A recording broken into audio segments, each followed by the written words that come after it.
Ask clerk to take roll call. Mordini. Here. Sarchet. Here. Anderson. Here. Lane. Here. Dvorak. Yes. Here. First item is approval of the agenda. I don't have any additions or corrections. Take a motion. Move to approve the agenda. Second. Roll call. Sarchet. Yes. Anderson. Yes. Lane. Yes. Dvorak. Yes. Mordini. Yes.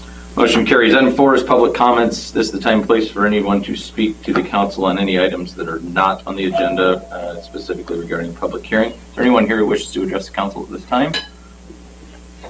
Hearing none or seeing none, moving on to item 5. Item 5 is consent agenda. I'll take a motion. One quick question for the motion. Yep. Has Mary Kay with the farmers market been notified since they're extending into September of the construction around the playground? Yes. Okay. Make a motion to approve the consent agenda items. Second. Questions, discussion? Roll call. Anderson. Yes.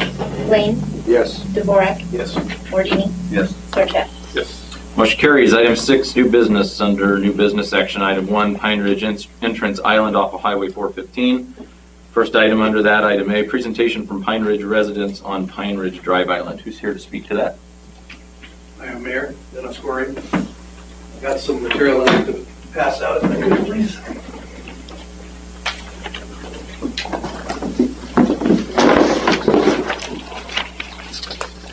I have enough for everybody in the crowd.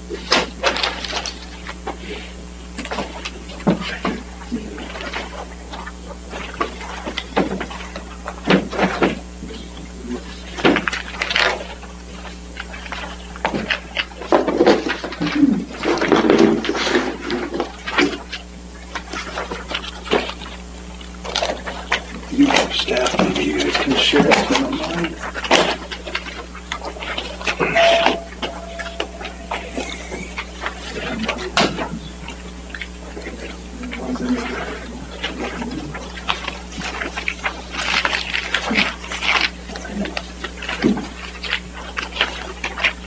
This dates back to the meeting we had back in June regarding the entrance to Pine Ridge. And kind of walk you through the proposal here. Obviously, the first page is what it was like. And then as we move through it, this is obviously the road, was what the cause was for the possible removal of the island. This is where we stand today. Nothing but dirt. This is the proposed removal. It's there of our island, leaving 43 feet of it. After meeting with Gary and several of the other city folks, we were charged with coming up with a proposal to maintain the island at 43%. So behind tab 1,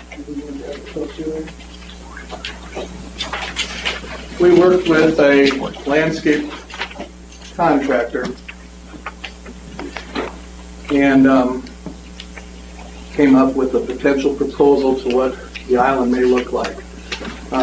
One of our charges was it had to meet SUDAS standards, and in order to meet SUDAS standards, we agreed that at this point, the center island would be nothing but landscaping, no signage at this point. We like that, but we understand SUDAS is there. We have talked about trying to do some wings here, but again, that's not on public property, that's on private property. I have not reached out to anybody specifically. I have spoken with somebody on the south homeowner, and they're interested to talk. That's all the farther I've taken it, because I don't want to go any further with that. We were also charged then with bringing back costs to do this. Also behind tab 1, you can see the different costs prepared by shades of green. One of the things we were also charged with was making the island SUDAS compliant. There's a bid from Cameron Mitchell to make the island SUDAS compliant, meaning the zero rise curve, I'd call it. On tab 2, you can see what I refer to as the zero rise curves. These happen to be on Dean Avenue. We're also asked to provide what materials would be used. Throughout tab 2, there's all the different pictures of our rocks from the previous project. there was potential for some solar lighting. I was asked to provide some spec sheets. This is preliminary, but there's some spec sheets in there. Tab 3, Gary provided us, with an easement that says if we got this taken care of, that we'd have to form a group to maintain it. And so this is the documentation that was submitted to us from Gary, and we're more than happy to enter into this. Tab 4 is our petition, and Renee Rockow went around and talked to a large number of people within our development. And Renee, would you like to speak about what you found when you went around? Sure. Actually, it was very interesting to do that, and made me feel very happy that I took the time to do so, because overwhelmingly, the people that I spoke to were very interested in maintaining the island. They were good listeners. They also gave me a little feedback. Many of them are interested in maintaining it and want to help with that. Quite a number said they would prefer to give some money towards a fund that would cause us then to be able to hire a professional to keep it really clean and neat and take care of it properly. I only met with 2 people who were somewhat hesitant to sign a petition. Of the more than 80 to 90, 100 people I came across. A lot of times I talk to one family member, but they would say, my husband's downstairs, he's for it also. And the 2 people that were a little bit hesitant mainly didn't like the idea of rocking the boat. I got the impression they would love a win-win, and maybe there was a way to talk to them in a convincing manner so that they would support it, but they didn't like the idea of having a petition, and that was my goal, to convince them. So I said thank you very much and moved on. But again, the overwhelming votes that I saw and support that I gleaned from going around was that everybody in our neighborhood seems to think that it was a wonderful opportunity to welcome people into the neighborhood, that it created a safer environment as you entered, it slowed traffic down, and that it looked beautiful. So I was happy that I could find that out. I was kind of hesitant. I wondered if I would hear something different, and I would tell you if I did. So thank you very much. Tab 5 shows, well, again, an example of how it may well be laid out in the remaining island. And also there are examples of local islands and hardscapes, offscape, and so forth throughout the community. Some are local and some are within short distance here. Tab 6 is an example of using some hardscape that meets the SUDAS requirements with metal iron cuts. I don't know how to describe that. This is out by Jordan Creek, obviously. And then tab 7 is just more research about how means and islands are very useful and safe. Back to the drawing here. Landscaping's not my thing. I'll just flat out say that, so I hired this company to do this. If you're asking specific questions about plant materials and things like that, I'll be honest, I can't answer that. But this does meet the SUDAS requirements to keep the median here and landscaping at this point. Very simple. That's where I'm at right now. I'd be happy to ask any questions. I'm not sure if anybody else is here to talk about this or wants to talk about it. That's what I have at this point, Mayor. I don't know if you want to ask questions or how we want to. On your median, so that's the 1 foot 11 inch width that we're talking about? This For median SUDAS. here is 10 feet by 43 feet. With that 1 foot 11's up the middle, the 26 feet wide by 2 foot 3 is they just can't put the boulders and rocks and stuff back there and be the middle. Because our sign technically is 2 foot chunks, 4 foot chunks and a 2 foot sign, so I can only have 2 feet on both sides. And according to SUDAS, I'm supposed to have 4. Right. I can And put then, the symbol in the middle and get the 4 foot, but I can't get the name.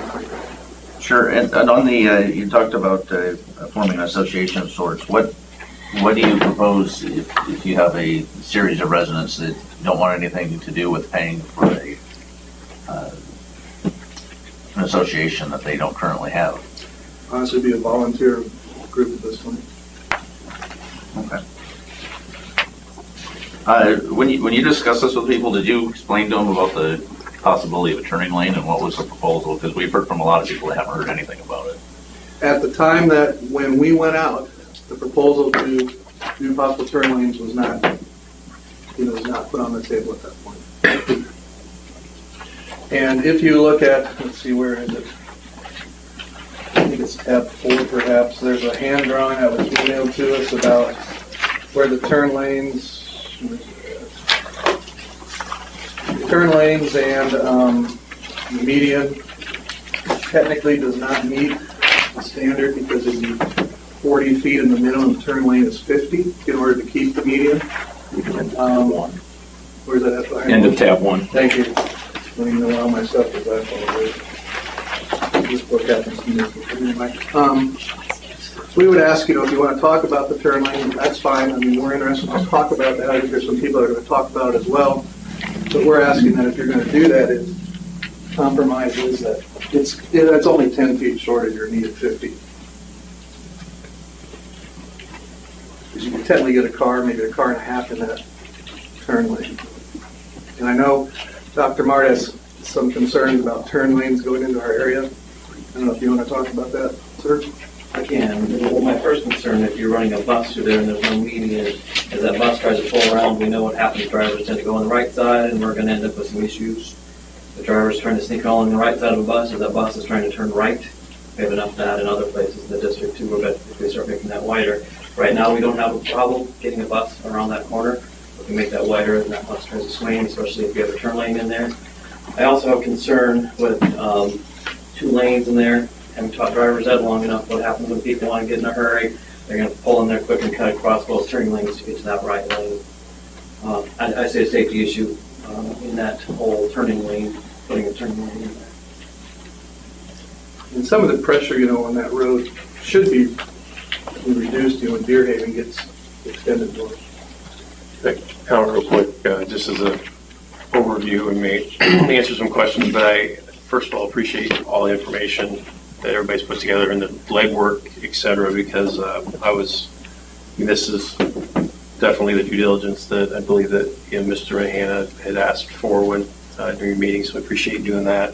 I originally was kind of for the turn lanes as well until I heard from multiple people and met with the group last night as well and looked at really, as an elected official, our job is to maintain, for all the taxpayers, do what's best for them, but then also look at the residents in that particular area and take a little special consideration for that, because what's happening at TCI, they don't care what's happening in Pine Ridge necessarily if we're taking Island out or not. But those of us that are there every day going in and out of there, it's it's passionate and it's big news, right? So we do take there is ownership involved here with that. So although we need to take the whole city, we still have to take a little special look at those that are there.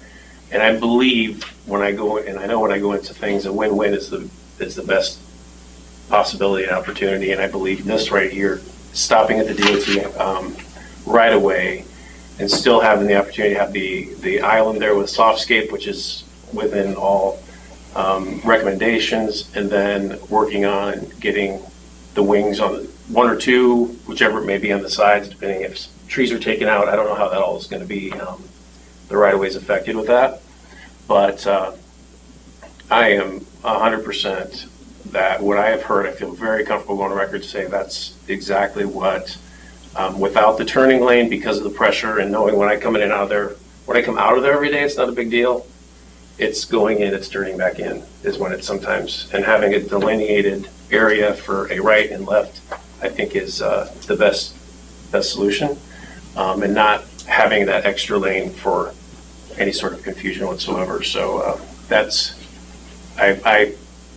100% support what that puts on the table, and I believe it does also meet all the standards that were placed. Okay, I'm going to hold off real quick because staff is going to make a presentation on the alternative options. But so before we get into long-winded thing on that, I want to make sure that we do that. Do you have anything else to add to that?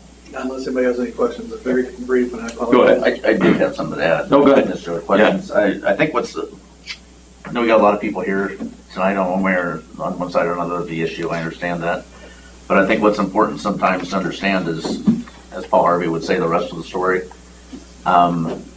We get bombarded by people that are complaining that the safety issues in the Pine Ridge intersection. I mean, more of the city's funds have went to Pine Ridge in the last 2 or 3 years, whether you notice it or not, than I think any neighborhood in town by far.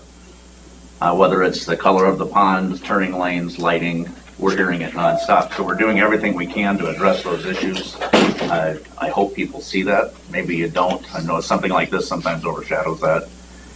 But given what was also said, I think it's very, very, very important, and I brought this up on P&Z and other issues before about treating things the same. And I'd like to go back to an issue on Broadway here, where everybody but myself voted against overturning a P&Z and SUDAS recommendation for somebody that had a legitimate safety concern with where his house was pulling out. And everybody up here said they wouldn't vote against the SUDAS recommendation. So I don't know how we can hold different people under different standards in town, regardless of whose neighborhood it is. I think whatever we're doing, it needs to be consistent practice or we set ourselves up for failure. And that's not the first time you've said that, so. Do you have anything else to add? I'm gonna get staff on this so we can kind of keep moving here. You bet, thank you. One question, are there two on section 4 here? Are there two different petitions? No, it's just multiple pages. Okay, so there's same pages in here a couple of different times?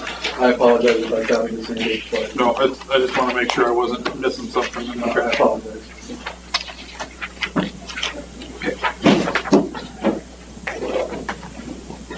Who's up on this? I am. Okay, Mayor? Yes, sorry. I Dennis. a speaker request to address this. You did, I didn't know when I was gonna call on you yet, so I didn't know if you wanted to wait and hear the staff presentation first. Whenever you. Okay, I'm gonna let staff give the presentation and then we'll go from there. But thank you, Dennis.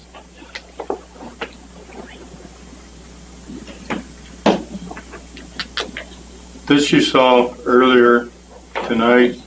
This is the entrance of 415 with the intersection of Pine Ridge.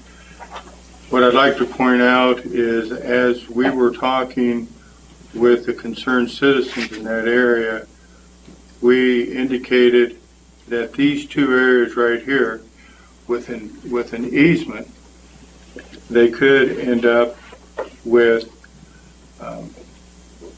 entryways that are very similar to what we're seeing at Woodhaven and Bridgepoint, which is the new norm. What you can't see on here is red lines. You can see it in the handout that is in front of the council on the dais. You can see a red line here. This is the DOT right-of-way.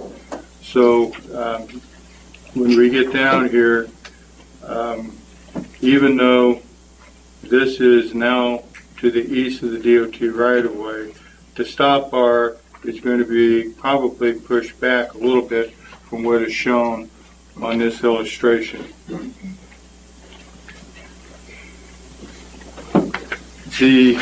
One of the charges that was given to staff was to determine how much, could I go to the next one, please? How much land is available in this island going with SUDAS. This is, width is 1 foot 11 inches, and that's the 4 foot that we heard about.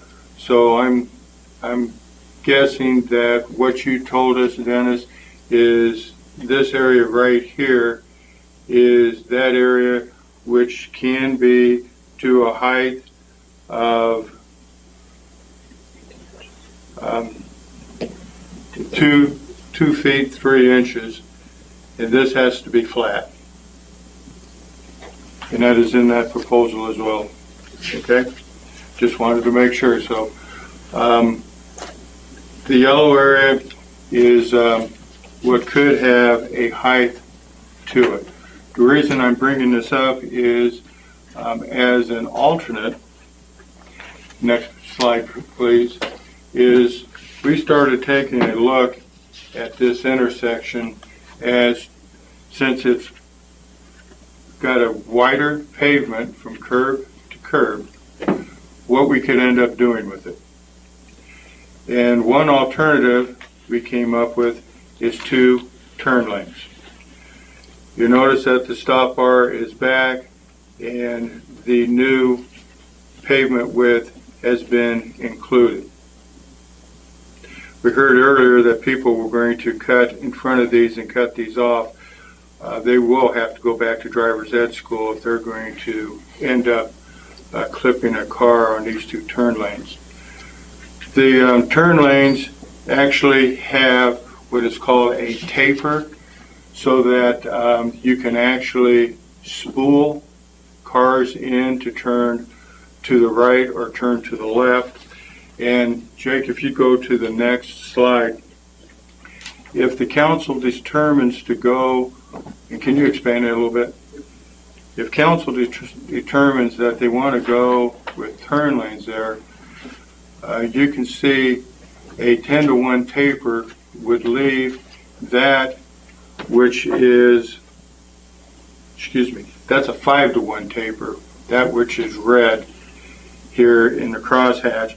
There's a little bit of blue here that would be remaining if we went to a 10-to-1 taper, as would be suggested by our transportation engineer. So if you went with a turn lane, which is one of the questions that was asked by Dennis when we had our meeting, is could there be room for a turn lane, as well as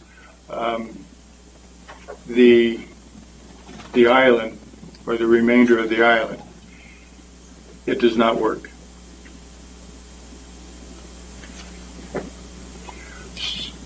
The reason that we are looking at this tonight is the DOT has asked the city to make a decision on whether the island is going to remain or if they take it out. And they would like a response by the end of this week.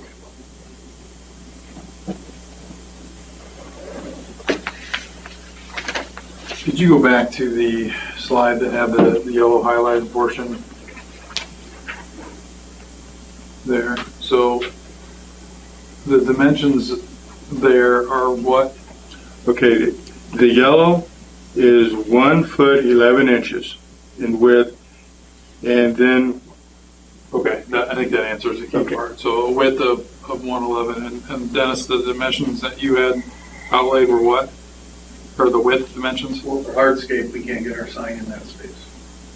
I mean, the current Pine Ridge sign cannot fit in that yellow space. We understand that. Right. So you were, I guess I'm not understanding. You said yours was Sudas and this is Sudas as well. So what's the difference here? What am I missing? I understood it, maybe I misunderstood it, that we could have softscape landscaping within the whole island as long as it didn't go by the. Oh, okay. It can remain wider if there's no obstruction. Okay. We could put something taller in the yellow space and still remain in the pseudos. Somewhere in your packet there, you see those metal signs or metal etchings.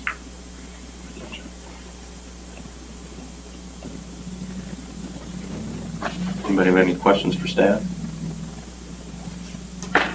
Kathleen, do you have anything to add? I don't think so. I mean, it sounded, without knowing exactly what those plant materials are, it wouldn't be in violation of SUDAS to have the softscape there. We would recommend that it looked like they were showing landscaping clear out into the nose of the island, and we would recommend the new requirement, which is for the tapered island.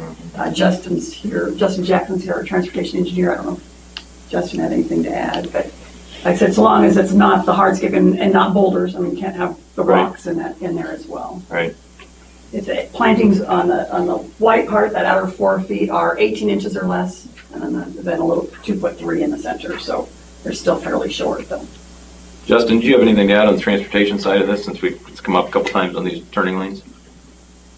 I guess not a whole lot. I guess I don't know if it's maybe not clear to me or whatever, but it kind of the debate of turn lanes and the median removal. That if there's going to be some median removal, and within that removal, that is from the edge of the new proposed median to the stop bar.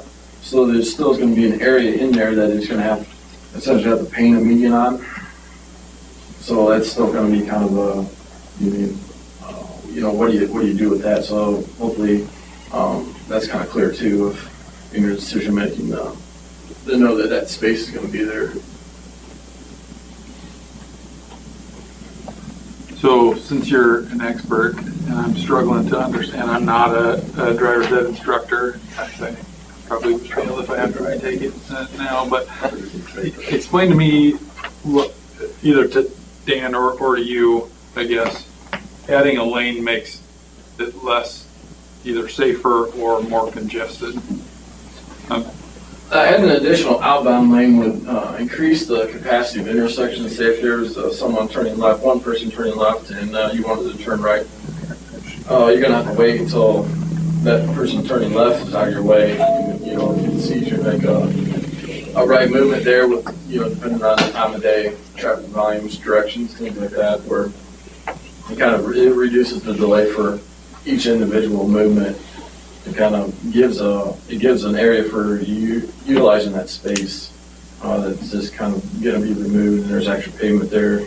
Typically, local street isn't this wide, so you run into kind of a problematic area of having it really wide and trying to have people decide on where to go, where, or just leave it open so you can delineate that into the two outbound lanes, one receiving lane. This essentially increases the capacity of the intersection.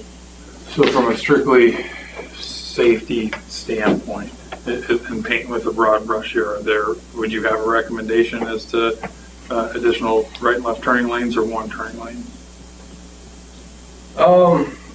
For a safety aspect, kind of get into the driver expectancy of if you have two outbound lanes,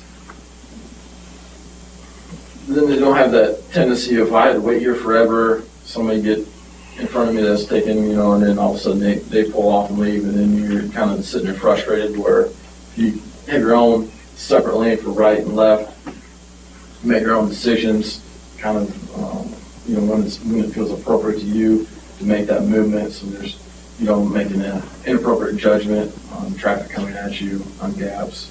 And it reduces a little bit of that driver decision there that complicates it if someone's right behind you waiting on make the opposite turn. Is that kind of the point you were trying to make, Dan?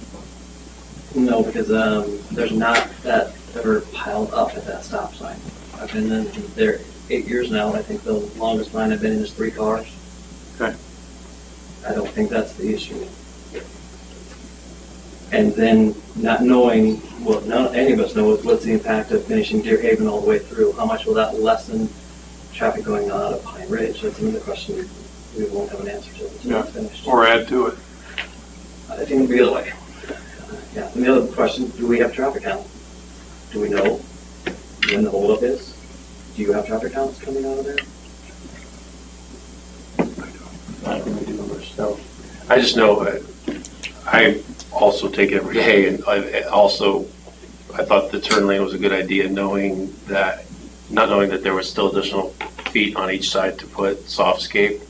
That's the best case scenario, but when looking at the win-win, and then driving it every day for the last 10 years, again, I do not see the issue with the turn lane. I see it as a win-win with people that are in the residence. I don't see it as a huge safety issue, and I think that's where we need to go.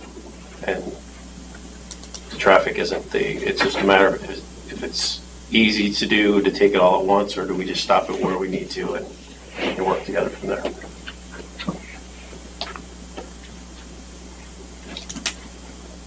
Okay. Do you have anything else to add? This time, sure.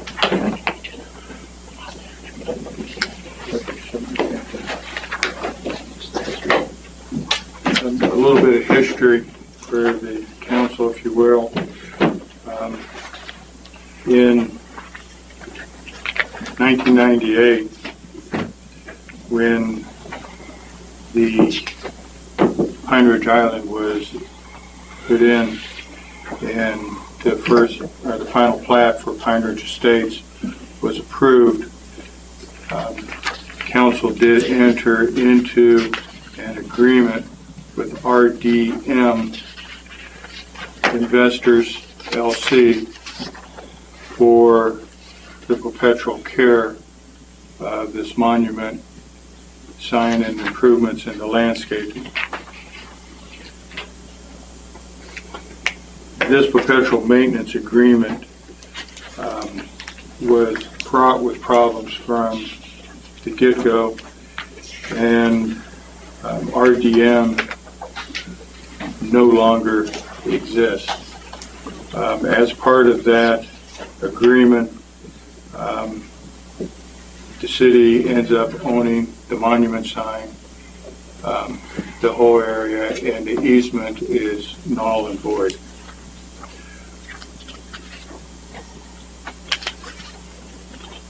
So the council has basically every right to make the decisions tonight as to how they see fit. There are no extenuating circumstances of history that will preclude the council from making a decision tonight. Based on the letter we sent in In 2008. 2008, and then RDM went into bankruptcy, and I think when that is no longer in existence as of 2010. Right.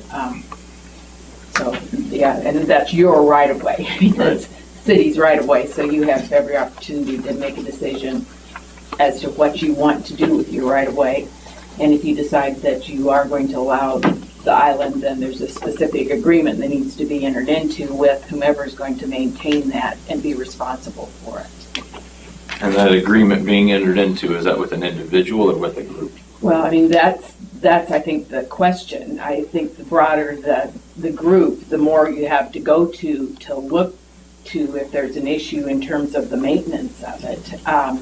There is no association in Pine Ridge to impose an association among all the members of or all the residents in that area now. I think it's it's going to be tough to do, because you're really going to have everyone in that area join in that association. I think that's, having been in that situation before and trying to get that done, it's a monumental task. So I think, the best thing probably would be an easement that it goes with the land of property owners who are willing to take care of that. And then does that follow them in the event that they move, Absolutely. that stays with their residents? Yeah, we set it up so it would be tied to their particular residence. So if they sell their house, they have to tell somebody, hey, when Yep, you buy you're your house, you gotta responsible take care for of that. one. Mhm. Yeah.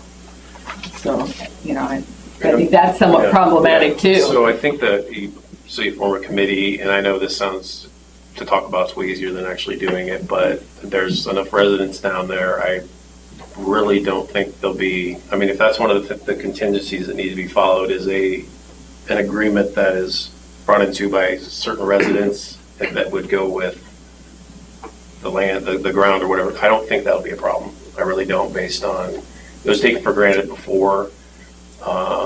I know that Dan had done a lot of work out there. I'd seen some people, but I don't think the agreement or the cost that's going to be associated with doing those incurred, because I know it's going to be on the residents to do that. There's no city money. I don't see either one of those being, based on my conversations, a problem. And I'm speaking. Well, and as evidenced by that, the work that went into this, that's true right now. My concern would be, how do we make sure that the same mistakes that somewhat same mistakes that were made by RDM are not, we don't fall into again. So I think the community will allow that. Okay. That was just based on develop an agreement. I think a whole community of Pine Ridge would be definitely encompassing a lot more people. And in tying it Accountability. to tying it to the real estate that someone owns makes a difference too. If you're, with RDM, it wasn't tied to anyone that remained or that lives there now. Dennis? Dietz, I'm sorry. Well, I'm Dennis Keats. I also live on Pine Ridge, 115 East Pine Ridge, just a few houses in from the entrance. I guess I'm the devil's advocate here. I appreciate all the work that the folks have went to regarding that island, but I'm kind of surprised it's become such a cost. My concern here is safety as well. We all know that that area from Broadway clear back around through Casey's and all of that's going to get built in, which is going to just increase traffic throughout that entire neighborhood. There's not very many entrances to get in and out of it, even with the even with the additions that will be done with those developments. And so I really think that the island needs to go and have a left turn lane there just to help ease some of that traffic. And the island size, once you cut it back to where the DOT right-of-way is, there's really not much there anymore. So I don't know that a small island would make much difference there really for aesthetic purposes or whatever. And then the other thing that was alluded to is this maintenance issue. I mean, I would not want to put my house on for sale and the person examining it passes, oh, you got a obligation on your property here to pay to maintain that island out there. I don't think it would pay you as much as it might otherwise. So unless there's some kind of homeowners association that has a requirement to do that, I know everybody's willing to do this now. For 10 or 15 years, it's going to turn over, and the new people may not want to take that on. So I feel that, it's something that needs to remain. I think a better solution, if there is one, is to do the corner sign entrances if there's to be something like that. But then I don't really have much else to offer, but I do think that it's a situation that really needs to be done because of all the future construction that will be taking place there. The increased demands on all of those streets. So,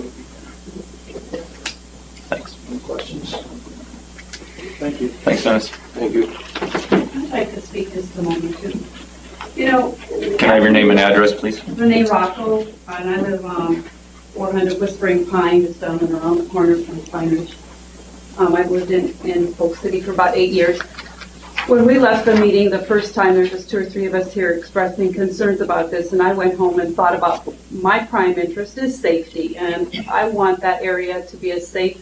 I'm a former principal of a middle school in Ames. I feel like my background would warrant me wanting to create a kind of community that we can be proud of and that it looks good, but it's also extremely safe.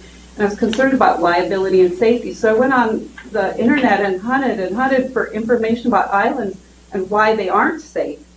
And contrary to what I kind of heard indicated here, I don't know where the SUDA rules originated and why those were adopted. I'm not clear on all that exactly. But the information you have in your packet, it comes from the city of San Francisco. I mean, a major city in the United States that's extremely busy with all kinds of traffic problems, I'm sure. But if you read through that, you'll see that they maintain in that article and many, many other articles. I invite you to encourage you to look for things. If you can find something that says islands create unsafe characteristics for a community, I'd like to know where that is. It says that it creates more safety because of the way it delineates where traffic should be. It says that it creates a calming effect for people who are entering a neighborhood. They drive in and they think, oh, I have to slow down a little bit here. Look, this is an area where people are going to be walking and playing and riding bikes. I see our kids out riding bikes at 10 at night. If you want to talk about liability, if you take the island out and then they can fly around the corner and down the hill, I'm asking you if you think you won't be liable if some youngster gets hit by a car because the traffic patterns have been increased in speed instead of calming and slowing traffic down. It also says that it creates an aesthetic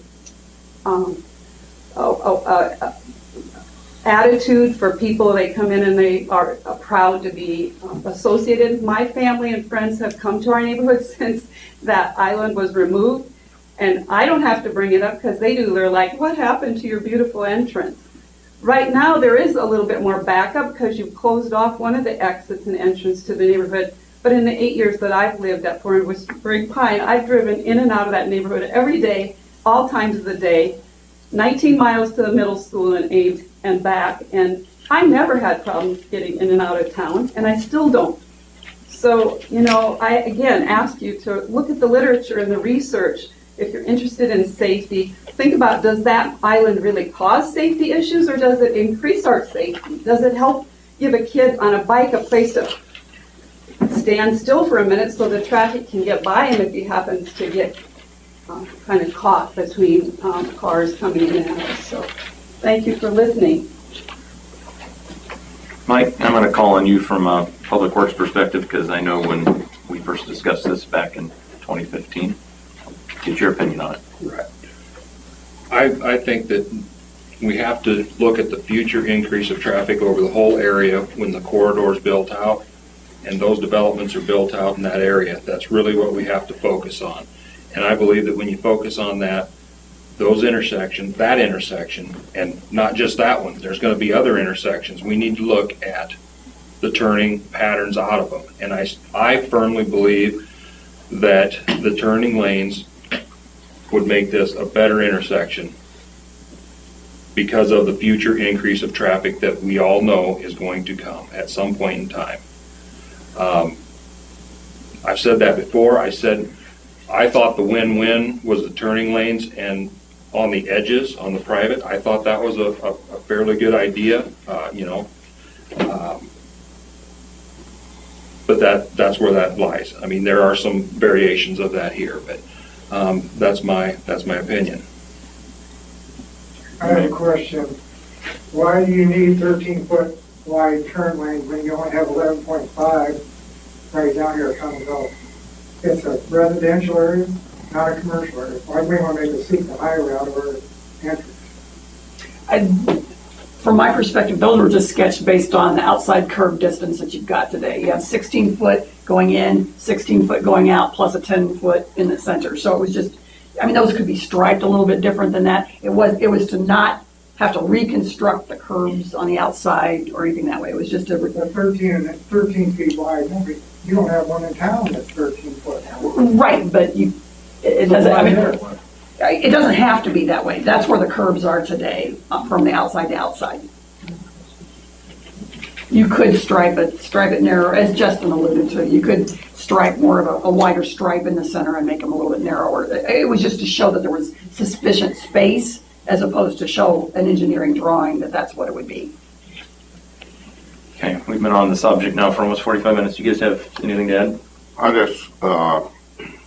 I don't remember if anybody else, I had the luxury of sitting up here in 98 when this happened. It wasn't on any site plans, it wasn't pre-proposed, it just came. There was a lot of discussion then at a meeting, and the council, to go along with what was happening down there and wanting to promote the development, agreed to remain, except for one. That one would have been me. And the minute we accepted those public improvements, I wanted the island to come out. Not so much I'm not a traffic engineer, I'm not an engineer of any kind, so I can't address those issues, but I can address these things. And that's what I saw happening in the future, was that island creating a problem one way or the other, and I think it's true. If it hadn't been there, you guys wouldn't have got to know it, wouldn't have expected it. Or we had taken it out in 2008 when the letter was sent. Anything to add? Well, yeah, just addressing several of the comments that I made. I agree wholeheartedly on safety concerns. But I do think that it's naive to think that your traffic's not going to increase down there, because even if you have a Deer Haven outlet, you're going to have multiple houses to go with it. And I see some people shaking their head that's not true.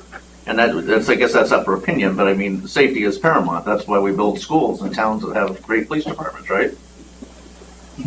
Or not sometimes. From the, I don't live in that neighborhood, beautiful neighborhood, would love to. But I would very much caution signing my name to anything that's gonna hurt my future sales, because that, you may not see it now when we're all wrapped up in the passion of something that's really pretty, but it's gonna hurt you when you do. And whatever you choose to do is fine, it's your residence, you know, I just think real people really have to take a step back and think outside that emotional box. And the other question I have is, kind of like Ron's addressed, 10 years from now, if we do have, but maybe things will slow down and that's fine. But if we do have explosive growth and we need to do something different with that intersection, who's gonna pay the bill at that point if something has to change? Is that gonna come back on the taxpayers? Is that gonna, you know, how is that? I don't know if we know the answers to that now. I don't. But that's something that comes to my mind.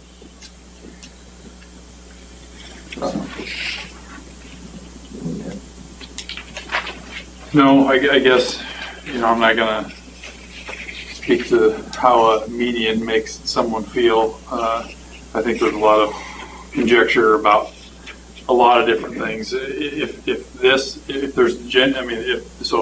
safety was black or white, it'd be pretty straightforward. If the need for the turning lane is not there based on the people that are using it on a daily basis, I'll defer to that. I do think that, as Rob said, we need to look at what that future flow would be, and I think that's a big question mark. Does the added, I think, 5 outlets of the residential streets to the north, coupled with, 80-some potential new homes, does that balance out? And is that a net gain or net positive to the, or gain or negative to the flow on Pine Ridge?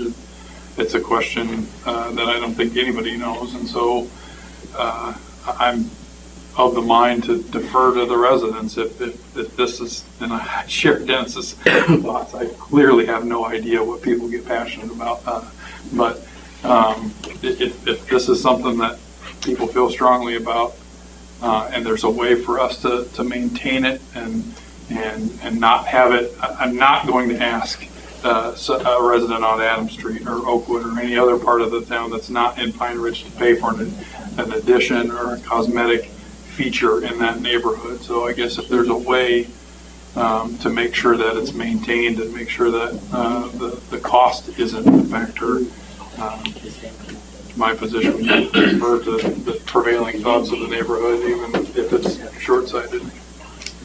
Can I say a word? Yes. I live on. Give me your name and address, please. What's that? Name and address, please. Kevin Rocker, 1005. Deer Haven, actually. I moved here 2 years ago from Portland, Oregon. And I looked at houses around Urbandale. And the thing that brought me here was I love that. And coming from Portland, there's tons of neighborhoods that was the thing, because you had an entrance like that. So for me, it was important to have it. It was a buying decision for me. It was important. And I think as this community continues to grow, I think that'll be important to other people that want to live in a neighborhood like that. Because it's not just this neighborhood, it's all around the country, where you build nice neighborhoods like that and you have a nice little entranceway. So for me, that was the key, and that's why I'm here. So I don't know how many of you guys are for this. It doesn't look like many of us. But for me, that's why I lived there. It was a decision, huge decision. And I think you're going to run into that with more people that want to move out here. Go ahead. I have a question, and it's unfair to you, but do we have statistics on how many accidents have occurred out there on that corner? We could probably pull them through Polk County Dispatch, through the computer-aided dispatching out there. Because I know there have been some. Now, what caused them, I have no idea. I can say in general that the more lanes you can give for inlet and outlet to a parking lot or and this comes from classes I've attended for traffic safety, it makes an area in general safer, whether people notice the congestion or not. The more lanes you can have accessing a location does, in general, make it safer for the motoring public. And I'm not an engineer, but I've been through several different schools, and the traffic safety is an emphasis on them and roadway design. Well, there's a question of speed. I mean, why is it 35 to go down across the bridge and 45 to go? It's not our road. DOT. I think Sorry. what Ron was. We've been down that Just road. ask- I know, yeah, unfortunately, it's not our road, and that is a question that comes up a lot, but we've tried addressing speed issues over the years with them, and we've been able to lower some stuff, but unfortunately, we don't own the road, so that complicates a lot of this matter, too. And we have petitioned them to lower that speed limit. I think, to Ron, what you're alluding to is the traffic that we will have turn lanes to. I don't know about many accidents that were caused by coming out of Pine Ridge and then getting, I think it's more of, I know what That's you're what I talking. said too, I don't know. Yeah, I think. And I don't know It's more of, if we know what caused them. Could have been somebody texting for all I know. yeah, I think there's been a lot of rear-ended cars because they're stopped Mm-hmm. and trying to get into development, and that's what happened. I know of at least 2 or 3, but turn lanes wouldn't have that. I know of at least one that was a deer. My son hit it. And my biggest fear remains what it did when that originally went in. And I believe I stated that at a meeting before in '98, that someday that's gonna have to come out. When it comes out, it's all gonna be on a taxpayer's dollar. Not just residents of Pine Ridge, but everybody in town. And I still see that happening down the road. Because that area, it's a beautiful neighborhood, people are moving in there, they like it, and I can see why. It is a beautiful neighborhood. Can I just ask one question?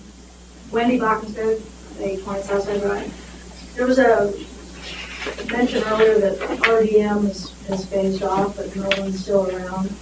So the M part of that is my husband, Mark. So I'm still in the Pine Ridge area. So my question would be, since we had that monument made just for Pine Ridge, you're not going to use it, what happens to that personalized monument? The city's going to keep it, as you say, it's in your right of way. What are you going to do with that then? Whose legal property is that It's now? city's property. In accordance with the agreement that was entered into with RDM, once they failed to maintain it, specifically provides that it became our property. But it can certainly be used again, That's repurposed up to- on other, if That's we up were to able the to city, get. sure. Yeah, I could see no reason to not put 100% effort in repurposing it in another, either a corner area that we would, a winged area. I don't see why we wouldn't. There's no Pine Ridge, other Pine Ridge. It has right no over other there. use. Right, so that would be. Use it on the side entrance, possibly, that are going. Dave, you have anything else to add? No, I think you guys know where I stand. I think the win-win is exactly what I talked about and what it was brought forth by the citizens. I mirror that 110%. That is a important area that we can have a win-win with our project and also do what the citizens would prefer to have as well. Can I say something here too? Also, Bob Gottner, I live on East Pine Ridge Drive. And I got in here late, and I don't know, are you also talking about having a left turn lane coming out of Pine Ridge? Left and right. Left and right. Left and right, coming outside. So when we come up Pine Ridge Drive, we'd have a turn lane to go left and a turn lane to go right. Yes. Well, I don't know, I notice a lot of those things, how people jockey back and forth for position because they can't see over the other car coming, the other car that might be in the left-hand lane, and they're in the right-hand lane, and people keep jockeying for position, and I see that happening at a lot of intersections that, to me, potentially could cause more problems than not having that turn lane. But I don't know if anybody else sees it that way, but I see that all over the place where somebody's trying to get ahead of somebody that's in the other lane, and they can't see around them, so they keep going out, and pretty soon, they can't avoid an accident. Dan?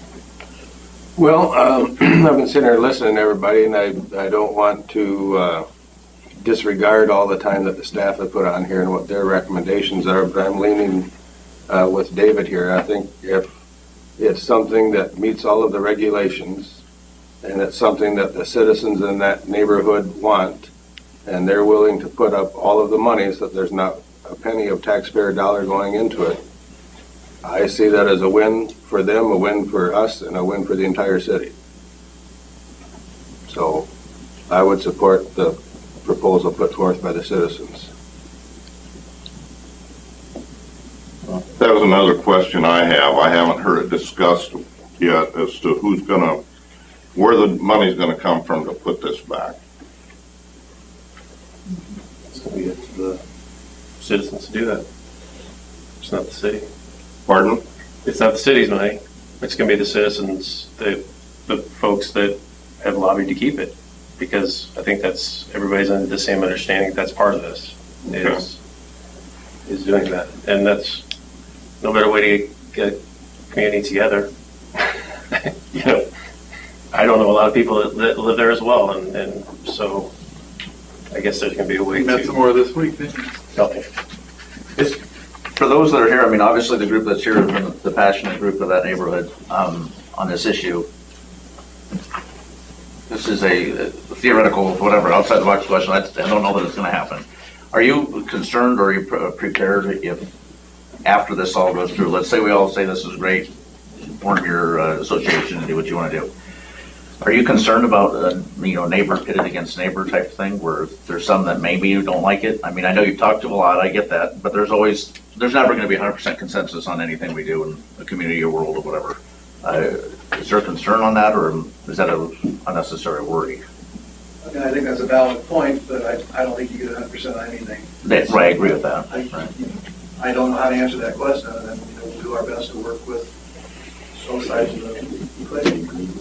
So is the price tag on this, looking at that $8,700, is that what you're thinking? It's pretty close. The concrete piece, and that's something I guess you have to be asked, is concrete has to be put back in, is there any money from the original part that can be applied to that? I don't know. Those are all some of the details that I don't know how to approach that. You feel like you've gotten that from the people you've talked to, that sort of 87? I feel I have my number, yeah. I mean, between the $4,500 from the Cameron Mitchell proposal and then the roughly $4,000 from the landscaper, we feel we can get it done for that. Now my question was, obviously there was going to be some concrete used to fill that back in. If it's going to be removed, can that be applied to the Cameron Mitchell bill, I guess is my question. And then who does the engineering on this? Because everything we've done thus far has just been hand sketching and, right, I mean, so there's going to have to be some engineering fees so that's going to add on top of that, right? Yeah. Okay. Can I make a motion? Or we can keep talking. Like, we just need, I guess Gary and I were chatting here just as far as this goes, and there's going to need to be some timelines put on this just because of the complications that we have with the DOT and, how quickly this association can get formed, how quickly that we can know that the money's there. I mean, obviously these are all very important aspects of this, and that, when this contract or when this easement agreement can be signed, right? Right, I mean, I think the burden would be back on the citizens of Pine Ridge to come back to us with a specific either association, an easement agreement that they proposed to us. Obviously, we've got a draft that we have that can be worked from, that I think they're going to have to get something out. If you're even willing to entertain the idea of having an island there, then they need to come back to you with specific documents that we can see and give final approval to. I mean, I know, speaking for myself, and I'll speak for Dan every day, is, the initial piece would need to be the concrete work that would need to be done as soon as the island's taken out. Both of us will step forward and pay for that immediately, so this project can keep moving forward. And we'll be happy to work on the Pine Ridge easement. I mean, make it a candidate term to do that too. You got any issue with that? No, so I think the motion, or for the thing that you guys have to decide tonight is whether, if they come up with a proposal that's acceptable to you in terms of putting it in and continuing to maintain it, are you willing to allow them to have an island there? That would give them the opportunity then to go back and. Subject to an agreeable agreement. Absolutely. Right, and so we would need to put a timeline on that, and then it would be, so it would be approving that piece of it, but not necessarily approving the island, because there's a lot of things up in the air on that. Right, because you're going to have to grant them the opportunity to be in that space through an easement agreement, and that you're not to that point right tonight.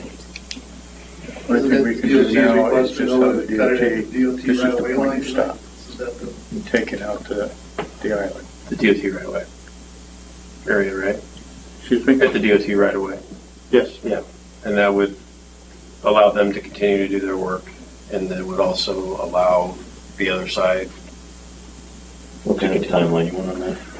The decision that the DOT wants by tomorrow. Then we And request. then the rest of it, Been extending it. the rest of it is going to take a while to get there. Yeah, I can see a month and a half easy. I miss, so they cut at the right away. They have the ability to do that, and the other things will, I mean, that's taking everybody's word that it's gonna happen, right? And so I don't think there's gonna be that many people that are gonna fail that. Right, however, if it doesn't happen, then we gotta come back and do rework. I mean, that was the discussion at the DCA. I mean, it's cheaper to do it take now. the chance, yeah. We have You're to taking a chance, and then if it doesn't go through, then we're risking it being more expensive. But it will. Okay. I mean, I mean, the citizens are telling us that it will. Could I ask a question? When we came to the meeting the last time, as I recall, we were told that there was no huge rush on this, that could stay the way it was because there wouldn't be any big worry about it for months. If I recall, that was said, and you go back and listen to the tape recording, but it was stated clearly that this was not like something that And that was a had to month be ago. decided now, remember? A month It was June, ago? that was back in June. Yeah. Before they had even started the project. Now they Right. started the project, and now they're asking us what their next step is. They're Yeah, but you changing. guys all sat up there and said that island, Okay, I there can wouldn't answer be this really any question. big need to be in a hurry to make the decision about the island because Go for the work wouldn't affect the island. That was 2 months Wait till ago. I next mean, year. what, Let me answer this. This is not our project. It's not my timeline. Uh-huh. It's not my circus. This is DOT's circus. DOT has decided that at the beginning of this project, the entryway into Pine Ridge was going to be done in October, November timeframe. That's now changed. Now they want to start at September 1. So they need to get the final plans drawn and this type of thing out to the contractor.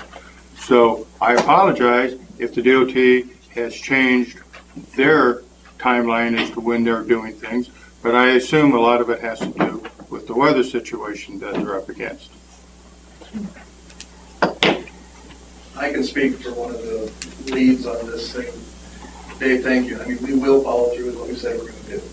So if the council votes tonight to have the median removed up to the DOT line, we'll continue to move through. And you have our word that we will come to you with the right information, the right funding, right easement paperwork, we will get it done.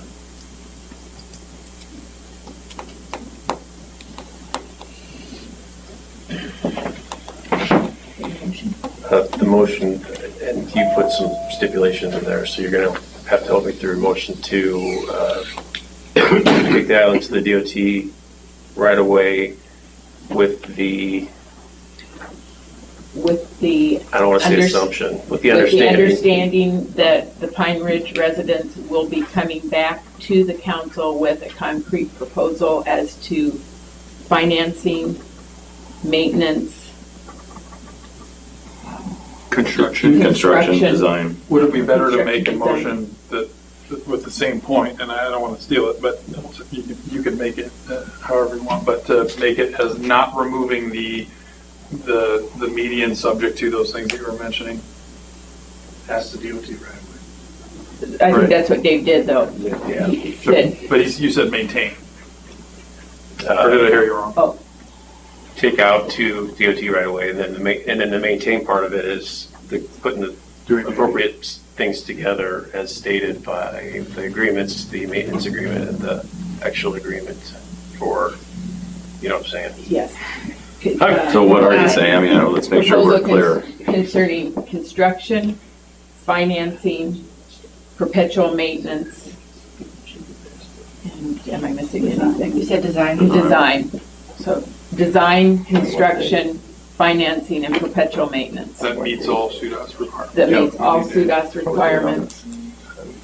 And you've got you get an extra 3 week weeks this before, time, right, so because it we wouldn't got be, I mean, the you Monday. could request that it be brought back to you in 3 weeks. September 12th. So that would be my motion, if you got all that. I got it. Second. Further discussion? Ron? I appreciate the hard work you guys have put on us. Obviously, you're very passionate about it. You're very passionate about your neighborhood, and I can appreciate that. The only counter I have to say that, and I don't want to get in an argument with anybody about everything, we're very passionate about the whole town. And to remain consistent, I feel the same way I did about it in 98.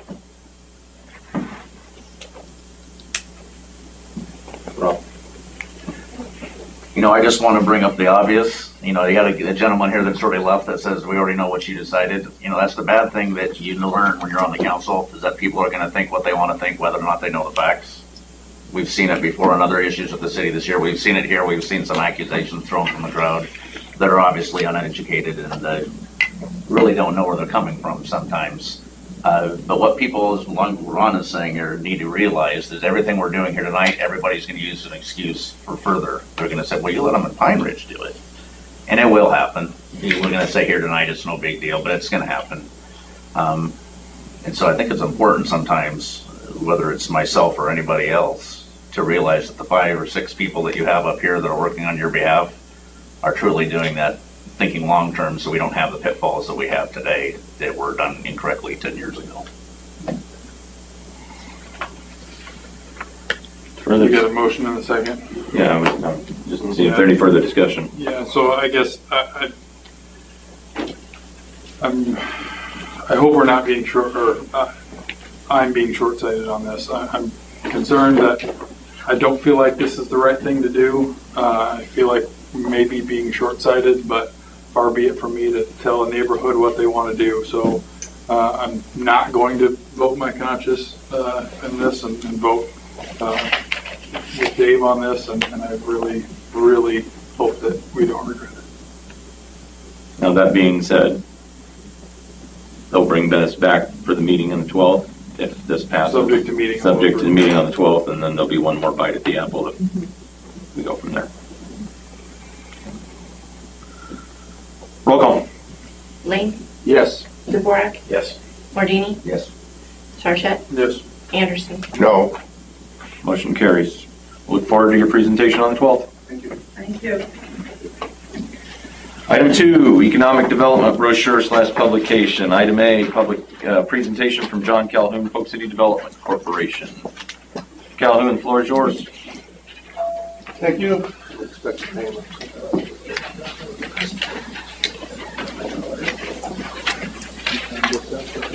That normally happens when I come up. It does. Yeah. That's why you were second.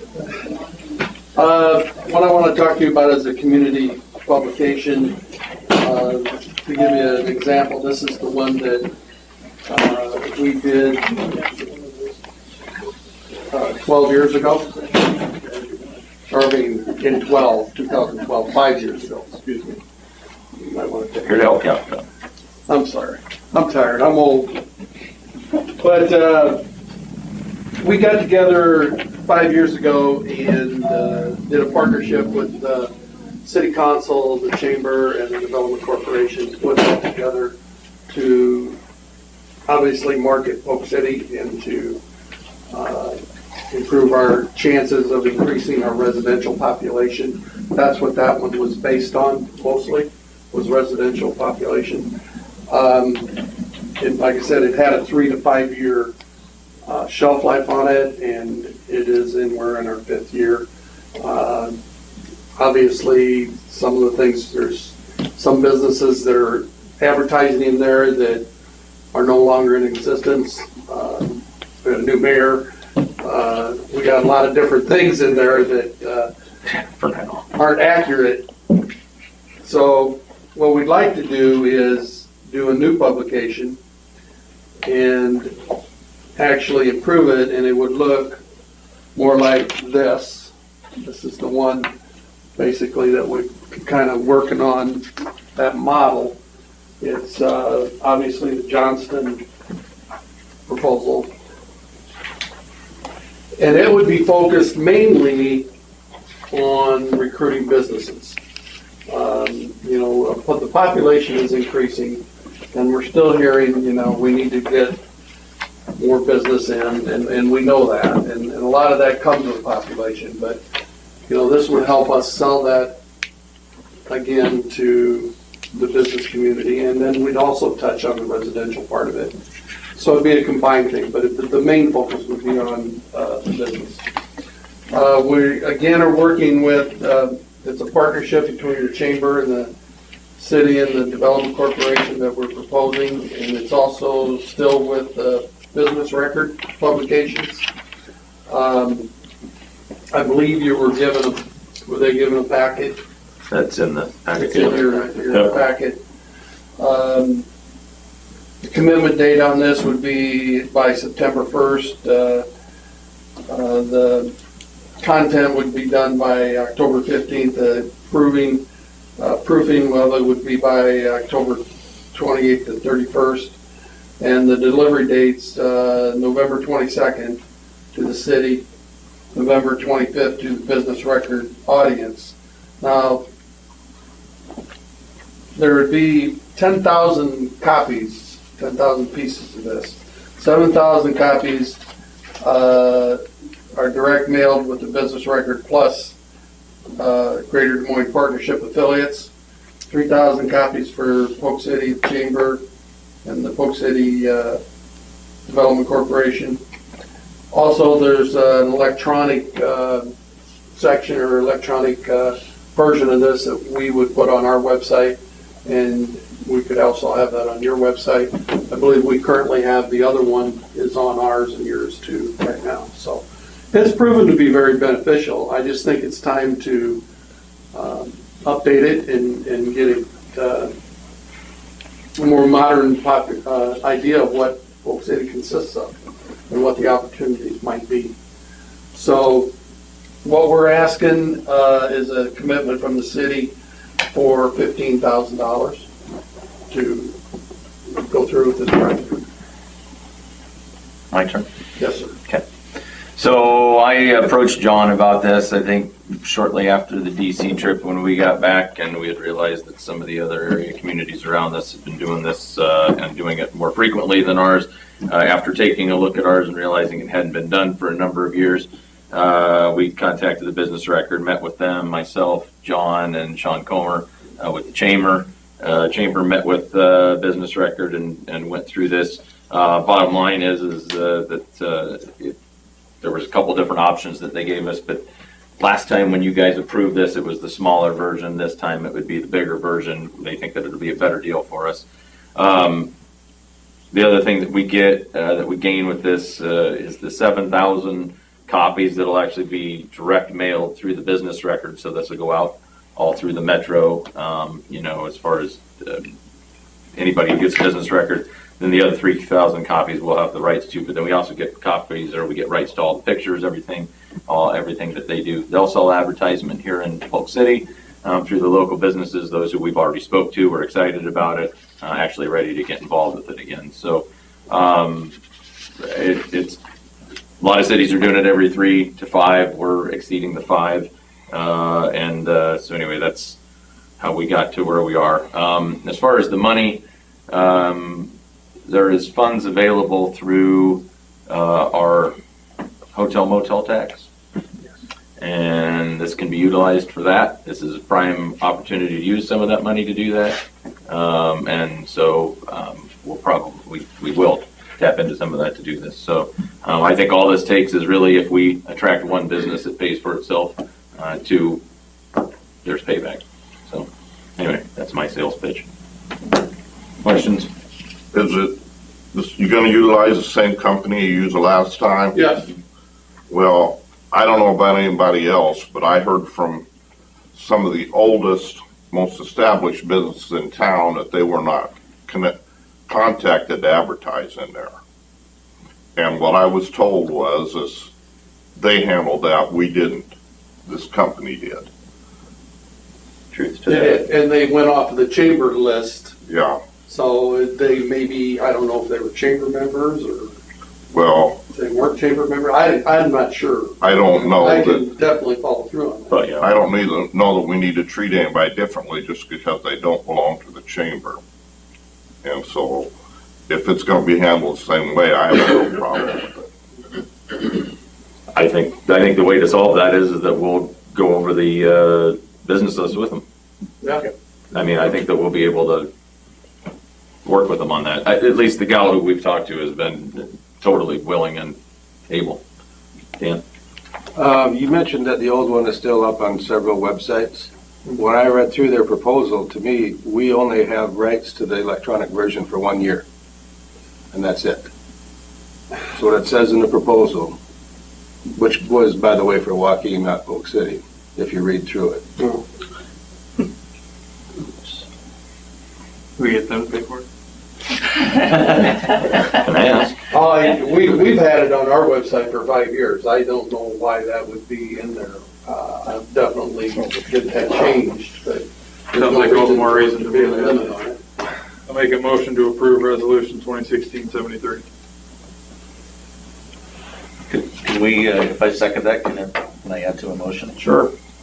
I would go along with it as long as the problem or the issues that both of these council people have brought up were addressed. I can do that. Did you second? Is that what you just did? Based on those two issues. Okay. Motion, any other discussion? I appreciate what you said, but what exactly does that mean? That means So I we'll want to make approve sure the that 15,000, make sure that the businesses are contacted and make sure we have regardless of the their online. membership. And if they don't, we don't pay them. Well, then we come back to the drawing board. I mean, I think if the whole business community is not, it shouldn't be an exclusive club unless this is being paid for only by their funds. And I think we need to make sure we have a 5-year commitment in the Yeah, electronic. if they want to participate, they can participate whether they're in the chamber or not. Exactly. Wasn't that your point? That's Yeah. the point. Okay, Yeah, but well, no, I didn't. I never heard it was because they weren't chamber members. I just know they weren't contacted, period. Then we need to have a system. And it wasn't just one or two Sure, okay. businesses. But just to be clear, they got to pay for their own advertising. I mean, they're not. Okay, I just want to make sure. And when they called me, they said, how come I didn't have the opportunity to do this? They And didn't. if you've got some of those names, get them to John so that we can make sure that when we look through the list. Okay. That's what I'd ask. And social media could help us a lot too. We didn't really have a presence in social media to get out, even though people are right here, we can still use that. I think they've got a little bigger sales team on the ground right now too. Yeah, that. At least what I meant. All right, motion second. Any other discussion? Roll call. Mordini, Yes. Sarchet, Yes. Anderson, Yes. Lane, Yes. DeVorak. Yes. Motion carries. Item 3, consider motion to approve Resolution 2016-74, setting a public hearing for consideration of petitions for voluntary annexation from owners of the following properties located north of Northwest Hug Drive. Item A, Sally Jensen parcel 12737 Northwest Hug Drive, comprising approximately 5.29 acres. And item B, MJ Developments LLC parcel located north and east of the Sally Jensen parcel, comprising of approximately 59.4 acres. This will be set for September 12th, on or as close to 6:30 as possible. I'll take a motion. So moved. Second. Roll call. Sarchet, Yes. Anderson, Yes. Lane, Yes. DeVorak. Yes. Mordini. Yes.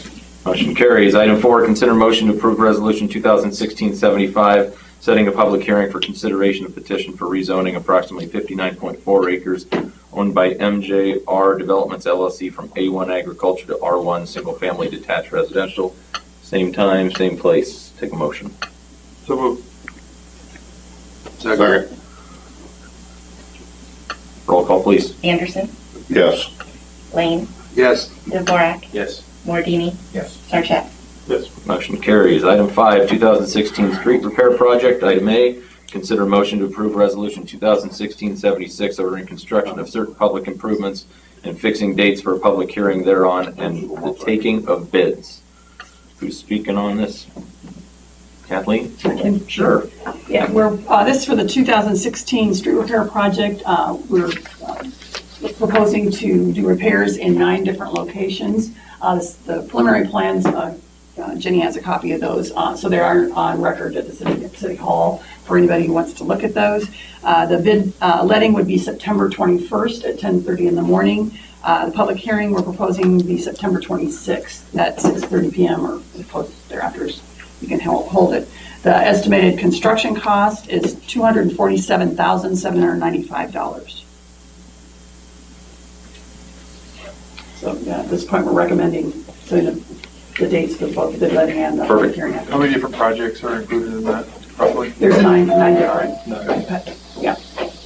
There's a few others that we've got that if the bids are favorable, that we could potentially look at adding, but that's what we've got now that we feel fits within the budget proposed. And we know this is getting, close to the end of the construction season already, so we're giving them the provision to go ahead and, start in the fall, finish in the spring, as long as it's cleaned up. There won't be any major issues, let's put it that way, or, go completely to the spring. That's how we're hoping to get a better number here. And as long as it's getting done, in the next 9 months, we're good. And that's the one that's taking care of that 10-year long list or whatever, right? It is, yes. Okay. I have a question before we roll forward with the motion. Is there any way to get assurances that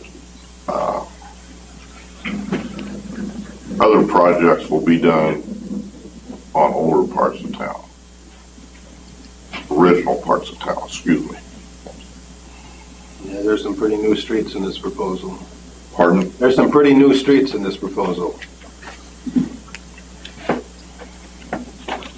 Yeah, the list, I don't have it with me, but the top 5 was street repairs. It was Davis, I know that was the number 1. Well, actually Booth Washington was number 1 when he started working on it. And I know that I've said this before in budget meetings too, that we'll never be able to get to all of the asphalt streets that are in town before they are needed repair. And I know that was number 4 on the list, I believe, to have to deal with those asphalt streets. We probably won't be able to get to them in my lifetime. Well, we're going to have So to. we need to make an attempt. Yeah, we're going to have to make an attempt at it, yes. You're going to be around for a while. Even if it's just overlay, right? Even if it's just an overlay Right. to get us, Put that in. another 10 to 15 to 20 years out of it, absolutely. Yeah. And wasn't that kind of some discussion? We probably weren't going to have the funds to do each of those projects the way we did on Grimes. Correct. But we may have to do some overlay and then eventually get to there. When we do a Davis Street, we're going to have to probably take a step back and then do an overlay project Right. to shore those streets up. Okay. And then we can move forward with reconstructing streets as we see fit. But yeah, at this point, we're not giving up on them. This is the list that we've had, that we've made, and we've continued to update. Yep. And we know that in the asphalt streets, you can't just do that because they're going bad, blocks at a time. And they are 25, 6, 7 years old, some of those overlays. Take a motion. I know better than to go against Mike twice in one meeting, so I'll make a motion to approve resolution 2016-76. Second. Further discussion? Roll call, please. Dvorak, Yes. Mordini, Yes. Sarchet, Anderson, Yes. Lane. Yes. Motion carries. Item 6, consider motion to approve resolution 2016-77, accepting the Davis and Tyler projects. So moved. Second. That was easy. Yeah, roll call, please. Dvorak, Yes. Mordini, Yes. Sarchet, Yes. Anderson, Yes. Lane. Yes. And on a related note, I assume these plans are going to be sent directly to them. Absolutely. Yes. I was going to ask, so you were good? Yeah. I think the comment up here was good contractor, in case anybody didn't catch that. So. All right. Item 7 under mayor's report. The only thing I want to add, and didn't really get into it during the item 1, but I do appreciate all the staff's time so far in trying to work through this issue down in Pine Ridge. There's been a lot of hours that have been spent here from right after the last meeting to going down measuring, working through Amy, working through Kathleen, Mike, everybody, trying to come up with a viable solution that would be good for everybody. So I just want to thank staff for all their all their time on that, and as well as some of the other recent projects that are coming online. I know that it's been busy here, so thank you for all your hard work. That's really all I have. Councilman Dvorak. I have talked enough tonight. I have nothing further. Mr. Mordini. Mr. Sargent. I've talked enough too, but I rarely know when to quit, so I'm just glad that I could be here. I don't like missing meetings, and so I'm glad that the school night helped out and we were able to get here and have a meeting on Thursday. Nothing else. Mr. Anderson. Postponing a meeting, great idea. I'm glad we did it, and as long as I've been sitting up here, it's the first time I ever remember not having a quorum, so that's a pretty good record. That's a pretty good record for us.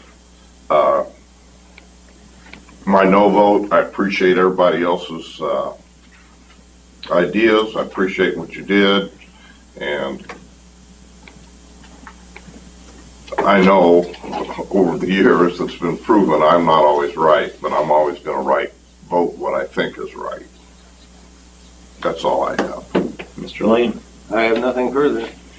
Add real quick to the delaying of the meeting, that didn't go by without a lot of discussion in here. We were pretty stressed out Friday trying to figure out if we were going to be able to make that work, and back to school night definitely kind of threw a monkey wrench. So I appreciate everybody working with us on that one. In fact, we were able to get everybody here tonight. City Administrator. I think that staff will agree that we prefer Monday night council meetings, so let's not make this a habit. I was going to bring up that maybe next week. Let's do Friday nights. Oh, Friday nights, is that what our public work? Hey, your budget's just going to cut, buddy. Just a reminder also that September 12th, we will continue with council workshops on the budget. That will be at 5 o'clock. That will be here. Council's already set those dates when they approved that calendar. So we will be getting out a reminder on that. And on the dais for you also is the bullet points summarized very quickly for you that will be a starting point as well as council priorities at the beginning of the meeting, September 12th. Thank you. Attorney's report. Nothing there. Engineer. Nothing there. Public Works. Nothing at this time. IT. Finance. Nothing. Fire Department. Police Department. Nothing, just real general comment that we have made an arrest in almost every burglary that we had over the last 7 weeks or so. It's still working a lot. We've recovered. All the officers worked very hard and spent a lot of overtime out in the woods, traipsing around and recovering people's stolen property for them. And we've worked with multiple other police or law enforcement agencies in the county, in our part of the county, to try and get everybody's property back and figure out what got taken from where. And it's still an active investigation. So I can't really say too much detail-wise, but the officers of the police department worked very hard and brought a quick resolution to the problem that we had. So you see them, and it was Thank you. the officers did a great job. I'm not trying to toot my horn. They really worked hard and took it personally to make sure that, a lot of them pushed aside personal commitments to work extra and we went outside the box a little bit to make the apprehension, and it worked out great for us. So I know, and I wasn't going to say anything because I didn't know whether you wanted to or not, but I know there was a lot of time and extra time and nights, weekends, stuff that went into that by all you guys. I appreciate your communication. I appreciate your commitment and your staff's commitment to bringing a resolve to that, because I know that it was a little bit stressful there for a little while. So all you guys, including you, because I know you slept for like 2 hours for 3 days or something like that. I think you were, yeah. I was not going to bother you for a couple of days. I was afraid you were sleeping, but great job on all your part. So I can't say enough. Yeah. I just have one question. Anybody get poison ivy? I think I got a mild case, but I'm not sure. I used to have mushrooms in there, and I never went in there that I didn't get poison ivy. I'm we concerned about you. and also I wanted to make point too, if you guys see any of the conservation or DNR officers, they all helped without question whenever we needed them. They brought even brought DNR supervisors in from other districts. We swept pretty much everything from North 6th and Madison counterclockwise all the way up north of Hug Drive and clear back down into the other side of where like Big Creek entrance is and the golf course and all the way around there, all those woods. We use ATVs and the department's RTV when it could get those in there. But a lot of it was traipsing through on foot and finding hidden stashes of property. So, Well, and I know there was also a relationship with other departments that came into play too, surrounding neighboring departments too. Ankeny Police Department has been invaluable assistance to us.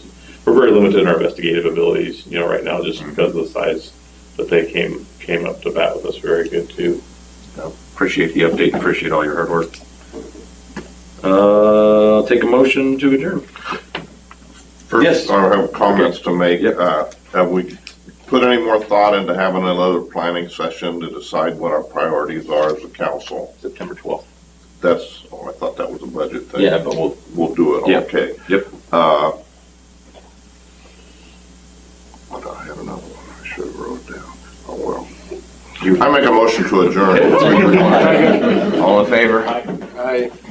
I thought that was what your second comment was going to